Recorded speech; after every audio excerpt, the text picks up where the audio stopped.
咁大家如果有興趣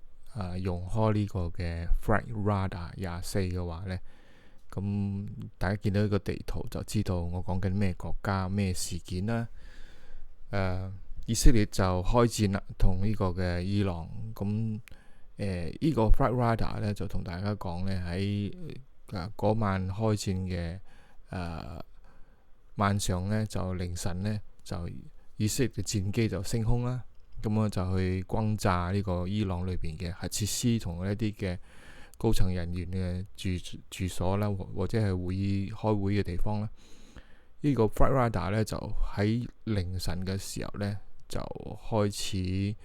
嗰啲飛機咧就疏散，或者唔會再飛伊朗上空。咁大家知道伊朗發射飛彈去以色列都要橫跨科威特啦。呢個伊拉克啦、敘利亞、約旦，甚至係阿拉伯半島，咁所以呢一個區域嘅上空咧係好多飛機飛嘅。咁當大家呢兩個國家去開戰嘅時候呢，就伊朗就只靠呢個導彈啦，咁冇辦法啦，咁就導彈一定升空嘅。咁升空嘅話呢，上空咁多飛機嘅話，一定係會好容易出事嘅，所以可能大家所有航班公司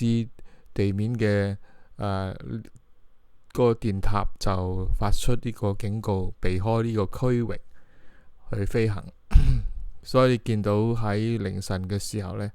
個飛機開始疏散去到其他嘅領空。咁你見到呢個開始伊拉克嗰度嗰條線呢，就一路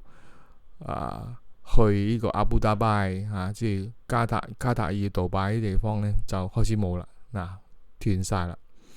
就一直去到連以色列嘅上空呢，天空呢都冇埋飛機嘅禁飛區。咁呢個時候就開戰嘅時候啦，所有飛機都避開伊朗、伊拉克、敘利亞、約旦呢啲地方，甚至阿拉伯上空。咁就大家知道呢個新聞，一路跟呢個新聞就係伊朗都係捱打啦，因為唔夠以色列嘅精準轟炸攻擊啦，